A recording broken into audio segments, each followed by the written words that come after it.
Hello everyone, thanks for tuning in. Just wanted to drop a quick video looking at the Poisson distribution selections for this weekend, March 12th, 13th. So as members will be aware, I went through and updated the spreadsheet to add all fixtures and all live odds for the 20 leagues. Actually it's 19 because Australia's still a little bit too early to use because some teams hadn't played a home game or an away game because of the travelling and the COVID, so it was throwing up some weird results. So 19 leagues, and I wanted to go through it for my own purposes for bets to try and select what I thought looked like good value bets for the weekend. And I thought, why not put it on a video and show you all?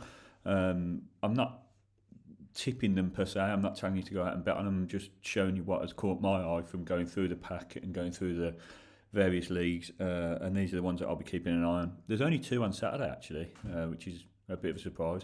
The rest of them are coming out on Sunday, but I thought we'd just have a quick look at them and see what he's thrown up. So, in terms of home wins, which are the ones that I like to bet on, to be honest, because you'd like to think that there's some home advantage there, and if you've got a favourite who is also showing value at home, then that's something I'm always going to be interested in. So we've got Heidenheim versus Bremen in Germany. 2.22 would be a fair price for the home team, but we're getting 3.85 on Betfair, so I'm all over that. As I say, a home team who's already the favourite in the bookies' eyes.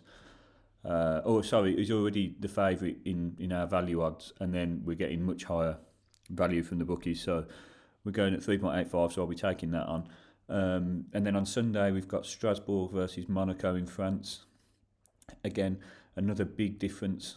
I'm looking for over a point's worth of value when I'm going through these, because I had a ton of them on the spreadsheet that I had to sort of filter out, because I think I had about 19 or 20 bets to look at, and then I went through and looked at the form and stuff, and also whether there was a point's worth of value. So yeah, 1.46 is the same we should be getting based on the stats, but we're getting 2.62. Monaco, still a big name, you could say, in France, and the casual punter will be looking at Monaco and sort of thinking, oh yeah, Monaco in an ACCA, I'll put Monaco as an away win, just because it's a name they recognise ahead of Strasbourg, and that will account for some of the reason that the price is so inflated. So yeah, we're having a look at that. And then again in France, Metz versus Lens. Huge value there, according to our spreadsheet, for a home win.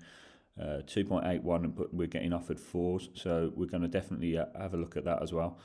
So they're the home wins. Laying the home team, another one that can have some real good value when you're getting an inflated sort of market, and you're looking at the home teams, normally big teams that are getting sort of ridiculously backed, basically. Milan versus Empoli. I mean, some of these, obviously, you wouldn't bet your mortgage on it, would you? Because Milan versus Empoli, 9 times out of 10, Milan are probably going to win that. But if we look at the odds that are being offered, we think there should be still over evens to win that game. But you're only getting 1.39, so you're never going to be backing Milan there if you're looking for value. But when we're looking at the draw and we're looking at Empoli, we're getting value in both of those. We're saying the draw should be around 3.28, but we're getting 5.40, and Empoli should be 4.0. But we're getting 980, so they're still outsiders at 4.01, but 9.80. I'm not going to take on the pure Empoli win, but I'm certainly going to have a look at laying Milan, and we can lay them at 1.43, so that's something that I'm interested in. And that's today, so that's another game that's today. So Groningen versus NEC Breda in the Netherlands. Again, 3.70 for the draw, when we should only be getting 2.88. 4.60 for the away win, we should be only getting 3.28. But the home team, well under, too short for us to be interested there. And if we can lay them at less than evens, we're more than happy to do so.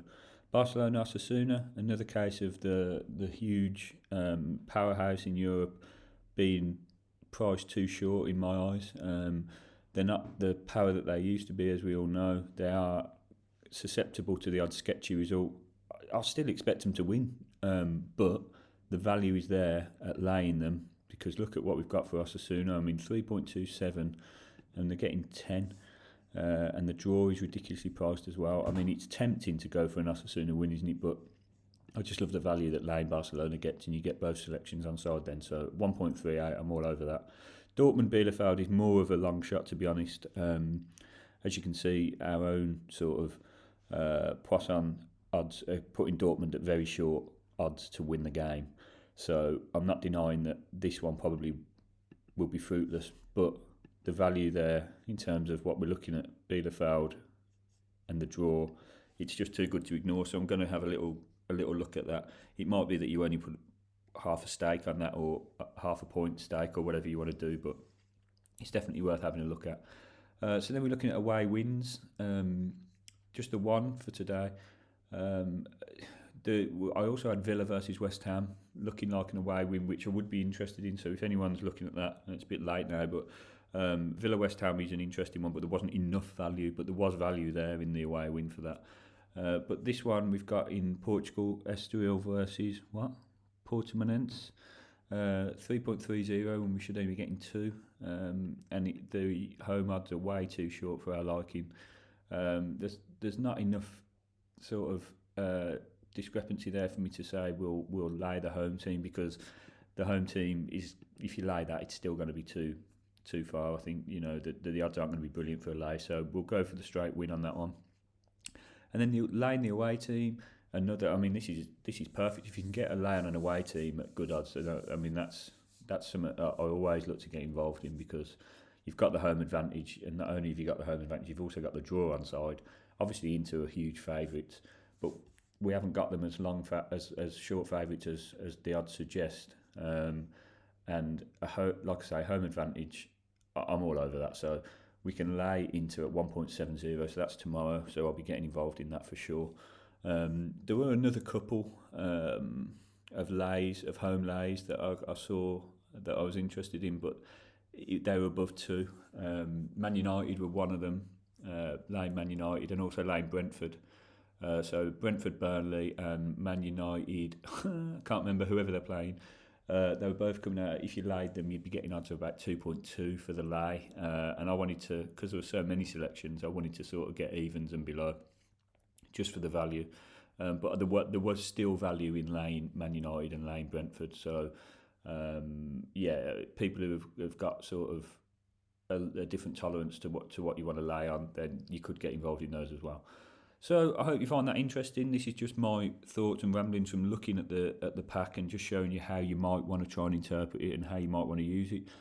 Every one of these bets could lose. I'm not suggesting that you should go and, as I say, go and put your mortgage on them. They're just things that have cropped up to me from looking at the pack, and as you learn and as you use the pack for longer, these are the sort of things that you can look out for. You might say to yourself, you know what, I'm only going to use it to lay home teams at short odds.